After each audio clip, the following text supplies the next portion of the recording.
May 5, 1945. Berchtesgaden, Bavaria. SS Obersturmbannführer Bernhard Frank stood at the entrance to the Berghof, Adolf Hitler's mountain retreat, and watched American soldiers in dirty uniforms walk up the same marble steps where emperors and foreign ministers had once tread carefully. These weren't the supermen of Aryan propaganda. They were farm boys from Iowa, factory workers from Ohio, school teachers from Kansas. Many looked barely old enough to shave. They chewed gum. They laughed. They took photographs like tourists. One soldier, a tall private with a Midwestern drawl, stopped in front of Frank and grinned. "So this is where Hitler lived, huh? My dad's barn back in Des Moines is bigger than this." Frank felt rage and humiliation burn in his chest. For 12 years, he had guarded the most sacred site in the Third Reich. The Führer's mountain sanctuary. The place where the master of Europe had gazed upon his domain and planned the conquest of the world. Now these children walked through it like it was a county fair attraction. "You have no right to be here," Frank said in careful English. "This place is holy ground. You are desecrating." The American private cut him off. "Holy ground? Buddy, the only thing holy around here is how badly you guys got your asses kicked." 4 years earlier, SS guards at Berchtesgaden had mocked the idea of American soldiers ever reaching German soil. Soft American shopkeepers, they called them. Cowboys playing soldier. The Atlantic Ocean and the Wehrmacht's invincible legions would keep them in their place forever. Now those same guards were prisoners, watching farm boys from Iowa ransack the inner sanctum of Nazi power. This is the story of how the 101st Airborne Division, the Screaming Eagles, climbed to Hitler's mountain fortress and planted the American flag where the swastika had flown.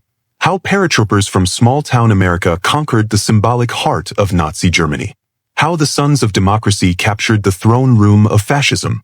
This is the story of the ultimate humiliation, Hitler's holy mountain, occupied by the very people the Nazis had dismissed as weak, decadent, and unworthy. The mountain fortress of the master race. Berchtesgaden was more than just a location. It was a symbol, a shrine, and a propaganda tool all rolled into one.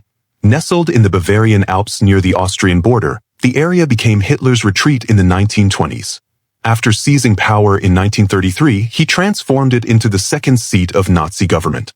The Berghof, Hitler's personal residence, sat on the mountainside like an eagle's eyrie, overlooking valleys and peaks that the Führer claimed embodied the German soul. Here, in these mountains, Hitler told architect Albert Speer, "A man can see clearly. The corrupt cities drain a leader's vitality. But here, surrounded by the eternal peaks, one thinks in terms of millennia, not mere decades." By 1938, the entire area had become a fortified Nazi compound. The Berghof, Hitler's residence, with a massive picture window overlooking the mountains, conference rooms where he planned campaigns, and private quarters where he entertained Eva Braun. The Kehlsteinhaus, Eagle's Nest, a tea house perched at 6,017 feet, accessible only by a winding mountain road and a brass elevator built into the rock. A 50th birthday gift to Hitler from Martin Bormann. It cost 30 million Reichsmarks and required 3,000 workers to construct. SS barracks, housing for Hitler's personal bodyguard, the Leibstandard SS Adolf Hitler, the elite of the elite.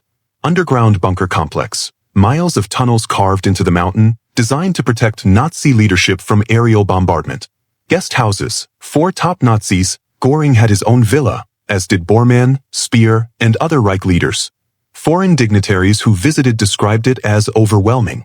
British Prime Minister Neville Chamberlain, who met Hitler there in 1938 during the Munich crisis, wrote, "The setting is designed to intimidate. One ascends the mountain like a pilgrim approaching a shrine, and Hitler receives visitors like a secular god in his temple." Nazi propaganda made Berchtesgaden the symbol of Hitler's connection to the German Volk and the German landscape. Leni Riefenstahl filmed there. Photographers captured the Führer walking with children, feeding deer, gazing thoughtfully at mountain vistas. The message, Hitler was a man of the people, rooted in German soil, drawing strength from German mountains. The SS guards stationed there believed they were protecting not just a man, but an idea. The idea that Germany and its Führer were destined to rule Europe from this mountain fortress for 1,000 years. SS Hauptsturmführer Wilhelm Weber, who commanded a guard detachment at the Berghof in 1943, later wrote, "We believed the Americans would never reach Berchtesgaden. It was unthinkable. Paris might fall, Berlin might be threatened, but the Obersalzberg, the Führer's mountain, would stand forever. It was sacred ground." That belief died hard on May 5, 1945, when paratroopers from the 101st Airborne Division rolled up the mountain road in captured German vehicles and hoisted the stars and stripes. The Screaming Eagles. The 101st Airborne Division was activated on August 16, 1942, at Camp Claiborne, Louisiana. Its soldiers came from everywhere and nowhere, small towns across America that most people had never heard of. Private First Class Robert Bob Smith was a farm boy from Grundy Center, Iowa. Before the war, his greatest adventure had been a trip to Des Moines. Now he was training to jump out of airplanes behind enemy lines. Sergeant James Jim Martin was a factory worker from Akron, Ohio. He'd operated a lathe before the war. Now he operated a machine gun. Lieutenant Richard Dick Winters was a business student from Lancaster, Pennsylvania. Quiet, competent, utterly unremarkable in appearance. The kind of man you wouldn't notice in a crowd. These were not the Herrenvolk, the master race of Nazi mythology. They were ordinary Americans. But they shared something that Nazi ideology couldn't comprehend. They were fighting for something larger than racial superiority or national glory. They were fighting because it was the right thing to do. The 101 SD's training was brutal. Paratroop qualification required physical endurance, mental toughness, and willingness to do something that every human instinct screamed against. Jump out of a perfectly good airplane. Major General William C. Lee, the division's first commander, told his men, "The 101st has no history, but it has a rendezvous with destiny. We're going to write a history that will last 1,000 years." It was a deliberate echo of Hitler's 1,000-year Reich. But where Hitler's boast was built on conquest and enslavement, Lee's was built on liberation and sacrifice. The 101 SD's rendezvous with destiny began on June 6, 1944, D-Day. In the pre-dawn darkness, paratroopers of the 101st jumped into Normandy behind Utah Beach. Their mission: secure bridges, disrupt German communications, and prevent reinforcements from reaching the beaches. The jump was chaos. High winds and anti-aircraft fire scattered the division across 25 miles. Units lost contact with each other. Officers couldn't find their men. Platoons became separated from companies. But something remarkable happened. Instead of disintegrating into panic, the scattered paratroopers formed ad hoc units. Whoever had the highest rank took command, even if he was a private leading a group of lost soldiers from other companies. The Germans, expecting organized American units, instead faced enemy soldiers everywhere. A bridge would be guarded by 10 paratroopers from 5 different companies who'd met an hour earlier. A crossroads would be held by a sergeant and 6 privates, none of whom knew each other's names. Major General Maxwell Taylor, who had replaced Lee as division commander, found himself leading a mixed group of 30 men from different regiments.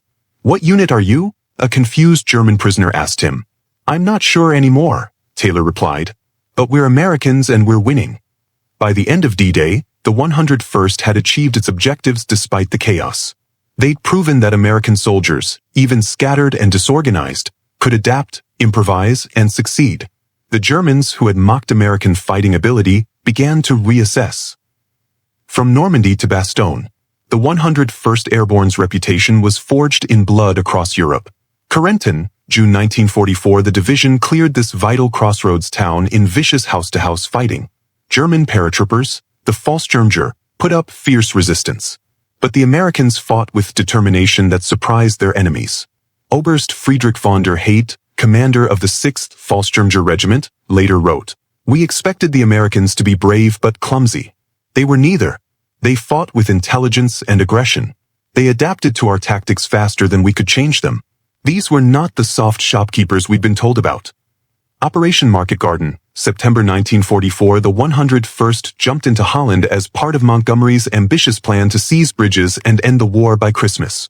While the operation ultimately failed, the 101st succeeded in its missions, capturing bridges at Eindhoven and holding the corridor against German counterattacks. But the defining moment came in December 1944, at a crossroads town in Belgium that most Americans had never heard of, Bastogne. The moment of truth. When Hitler launched his Ardennes offensive on December 16, 1944, the 101st was resting in Mourmelon, France, recovering from the brutal fighting in Holland. The division was under strength, undersupplied, and exhausted. Then the call came. German panzers had broken through. Bastogne, a critical road junction, had to be held or the entire American line would collapse. On December 18th, The 101st loaded onto trucks and drove through snow and chaos to Bastogne. They arrived just hours before German forces encircled the town. For the next week, 12,000 Americans, mostly from the 101st, held Bastogne against 45,000 Germans with hundreds of tanks. The conditions were medieval. Temperatures dropped below zero. Snow fell constantly. The Americans had minimal ammunition, no winter clothing, and dwindling medical supplies. Wounded men froze to death because there was no fuel for heat. On December 22nd, German commanders sent a delegation under a white flag with an ultimatum: surrender or face annihilation. Brigadier General Anthony McAuliffe, acting division commander, read the ultimatum and responded with one word: nuts. The German officers were confused. What does this mean? They asked the American colonel who delivered the reply. It means go to hell, the colonel explained. The Germans were stunned. Surrounded, outnumbered, freezing, and out of supplies, and the Americans refused to surrender? SS Brigadefuhrer Fritz Kramer reported to his superiors, "These paratroopers do not fight like normal soldiers. They should recognize their hopeless situation and surrender. Instead, they mock us and continue fighting. I do not understand this mentality." What Kramer didn't understand was that the 101st wasn't fighting for conquest or glory. They were fighting because they'd been asked to hold, and by God, they would hold. On December 26th, Patton's tanks broke through and relieved Bastogne. The 101st had held. Against impossible odds, farm boys from Iowa and factory workers from Ohio had defeated the cream of the SS. The victory at Bastogne made the 101st legendary. But it was just preparation for their final mission, the symbolic conquest of Hitler's mountain. The race to Berchtesgaden.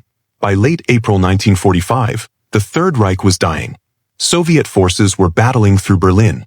Western Allied armies were converging on Bavaria from all directions. Hitler was dead by his own hand in his Berlin bunker on April 30th, though this wasn't confirmed immediately.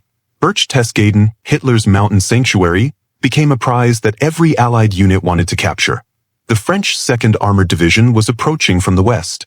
Elements of the U.S. 3rd Infantry Division were pushing from the northwest. The 101st Airborne was moving southeast through Bavaria. General Maxwell Taylor, commanding the 101st, saw the symbolic importance immediately. Berchtesgaden is the heart of the Nazi myth, he told his regimental commanders. Whoever takes it strikes the final blow to Hitler's mystique. I want it to be us. The race was on. On May 4th, advance elements of multiple Allied units reached the Berchtesgaden area almost simultaneously. The French arrived first in the town itself, with Americans from the 3rd Division close behind. But the mountain compounds, the Berghof, the Eagle's Nest, the SS barracks, were still nominally defended by scattered SS units and Wehrmacht remnants. The 101 SD's 506th Parachute Infantry Regiment, spearheaded by Easy Company, the unit later immortalized in Stephen Ambrose's Band of Brothers, pushed up the mountain roads on May 5th.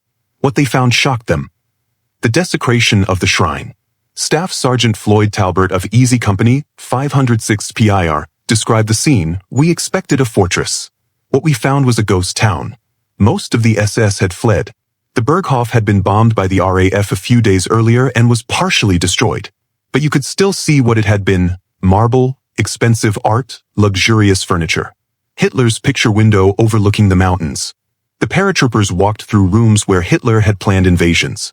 They sat in chairs where he'd entertained Mussolini, where he'd met Chamberlain, where he'd decided the fate of millions. And they treated it like a frat house. Private First Class David Webster of Easy Company wrote in his diary, "We're looting the place like pirates. Guys are taking silverware with Hitler's initials.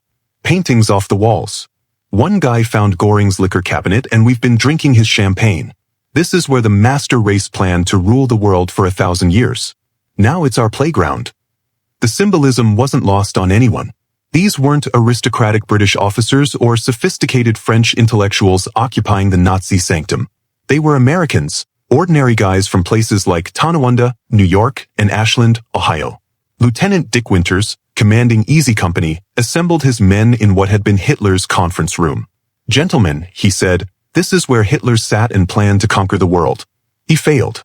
We're standing here because democracy is stronger than dictatorship. Because free men fight better than slaves. Remember this moment. Remember that ordinary Americans defeated the so-called master race." Private Bob Smith from Iowa looked around the room and laughed. My high school gym was bigger than this. Hitler had a pretty high opinion of himself for a guy with such a small office. That casual dismissal, that refusal to be awed, was perhaps the ultimate defeat for Nazi ideology. The Americans didn't conquer Berchtesgaden and then genuflect before its former glory. They conquered it and immediately reduced it to the ordinary.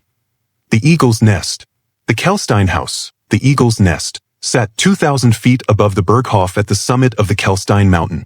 Reaching it required driving up a serpentine road with hairpin turns and no guardrails, then riding a brass-lined elevator through 400 feet of solid rock. It had been built as a monument to Hitler's grandeur. Now it became a destination for American sightseers in uniform. On May 8th, D-Day, the day Germany officially surrendered, soldiers from the 101st made the pilgrimage to the Eagle's Nest. Technical Sergeant Mike Ranney described the journey. The road was terrifying, narrow, winding, with drop-offs that would kill you if you went over. But we made it. Then we rode Hitler's elevator, this fancy brass thing with mirrors and velvet, up through the mountain. When the doors opened, we were in Hitler's tea house. The view was spectacular. Mountain peaks in every direction. Valleys far below. On clear days, you could see into Austria. Hitler had stood here and imagined his empire stretching across all of Europe, perhaps the world. Now American paratroopers stood in the same spot, taking photographs and opening bottles of captured German wine. Private First Class Webster wrote, "We're having a party in Hitler's tea house. Drinking his booze, smoking his cigars, laughing at his pompous decorations. If he could see this, American farm boys partying in his mountain shrine, he'd die all over again from rage." The juxtaposition was almost surreal. The Nazi regime had built Berchtesgaden as proof of Aryan superiority, the perfect setting for the perfect race. Now it was occupied by exactly the kind of people the Nazis had dismissed as inferior, working-class Americans from Iowa, Ohio, Pennsylvania. Non-Aryans. Catholics and Jews fighting alongside Protestants. Black soldiers, though sadly segregated, and white soldiers, both American. Sergeant Martin, the factory worker from Akron, sat in one of Hitler's chairs and said what many were thinking: "We're not supposed to be here. According to Hitler, we're weak, decadent, mongrel race of shopkeepers and cowboys. But we're sitting in his house and he's dead in a bunker. Guess he miscalculated." The meaning of the conquest. The capture of Berchtesgaden didn't change the military situation. Germany had already surrendered, but its symbolic importance was enormous. For 12 years, Nazi propaganda had portrayed Hitler as a demigod dwelling in a mountain fortress, planning the glorious future of the master race. Berchtesgaden was the physical manifestation of Nazi ideology, the strong, elevated above the weak, ruling from on high. Now American paratroopers, the sons of farmers, workers, and shopkeepers, occupied that fortress. They'd climbed Hitler's mountain, walked through his rooms, and claimed his Eagle's Nest as their own. The message was clear. The master race theory was bullshit. The strong hadn't inherited the earth. The free had. Major Dick Winters, reflecting years later, said, "Berchtesgaden was symbolic of everything we'd fought for. The Nazis built it to show their superiority.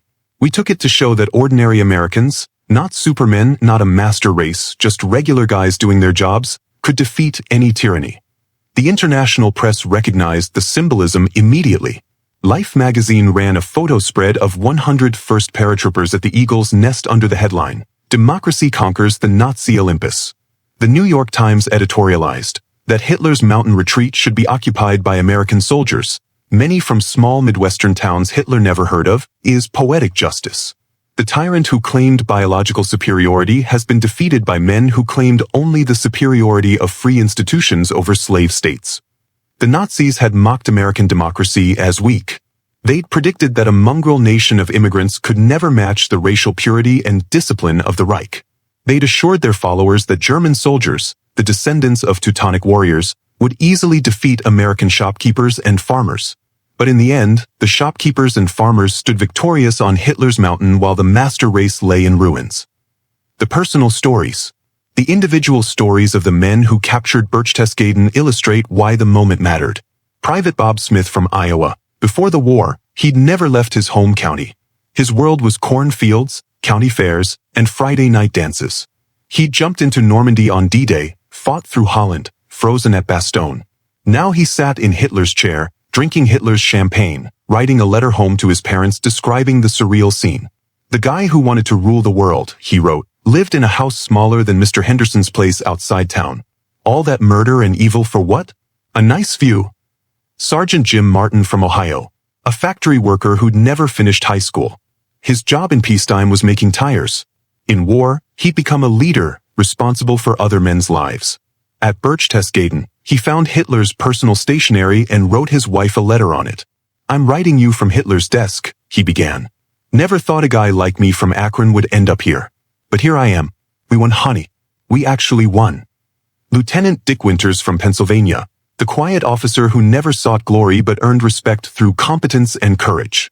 He'd led Easy Company through hell and brought most of his men home alive. At the Eagle's Nest, he allowed himself a moment of reflection. In his memoir, he wrote, "Standing at 6,000 feet in the Alps, looking at the same view Hitler had seen, I thought about how different our visions were. Hitler looked at these mountains and saw a fortress for his empire. I looked at them and saw beauty that belonged to everyone, not just a master race. That's what we'd fought for, a world where beautiful things weren't monopolized by tyrants." Private David Webster, a Harvard-educated intellectual who'd enlisted as a private. He'd questioned the war, struggled with the morality of killing, worried about becoming what he fought against. At Berchtesgaden, he found closure. "This place was built on stolen money, slave labor, and the tears of millions," he wrote. Seeing American soldiers treat it like a tourist attraction, casually, without reverence, felt right. We didn't worship at the altar of Nazi power. We desecrated it, and that desecration was a moral act. These men, and thousands like them, proved that democracy's strength lies in its ordinariness. Not supermen, not a master race, just citizens doing their duty. After the initial occupation, the U.S. Army turned Berchtesgaden into headquarters for the occupation forces. The Eagle's Nest became an officers' club, American officers drinking coffee and playing cards in Hitler's tea house. The Berghof was too damaged to repair. In 1952, the Bavarian government demolished what remained to prevent it from becoming a neo-Nazi shrine. The Eagle's Nest still stands today. It's a restaurant and tourist destination. Visitors from around the world ride Hitler's elevator to the summit and enjoy the view. The Nazi associations have faded. It's just a building with a dark history and a spectacular vista. But for the veterans of the 101st who captured it in May 1945, it remained the symbol of their victory. Not just military victory, but ideological victory. They'd proven that the democratic ideal, that all men are created equal, was stronger than the fascist ideal of racial hierarchy. They'd proven that free citizens fight better than indoctrinated subjects. They'd proven that America's strength lay not in racial purity or authoritarian discipline, but in the courage and adaptability of ordinary people fighting for something they believed in. The lessons written in the mountains. The capture of Berchtesgaden taught lessons that transcended military history. Lesson 1. Symbols matter in war. Berchtesgaden had no strategic value by May 1945, but its symbolic value was enormous. Conquering it struck a blow against Nazi mythology that was as important as any military victory. Lesson 2. Tyranny builds monuments to itself. Democracy builds communities. The Nazis spent 30 million Reichsmarks on the Eagle's Nest, a monument to one man's ego. America spent its resources training citizen soldiers and building a military that reflected democratic values. In the end, the citizen soldiers conquered the monument. Lesson 3. Underestimating your enemy is fatal.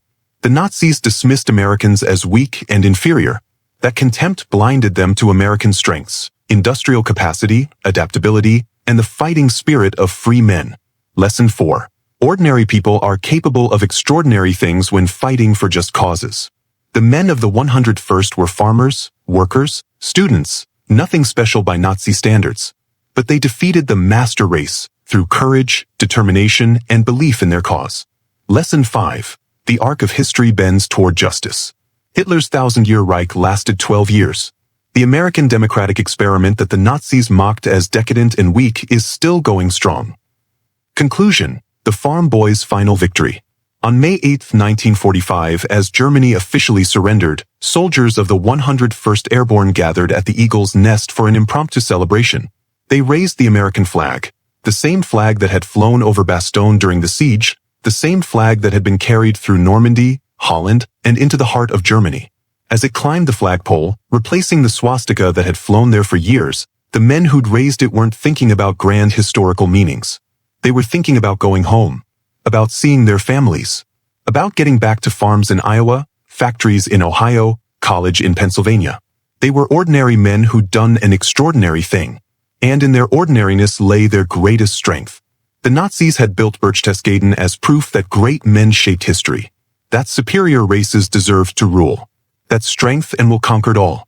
The Americans who captured it proved the opposite, that ordinary citizens could defeat tyrants, that democracy could outlast dictatorship, that free people would always triumph over slaves.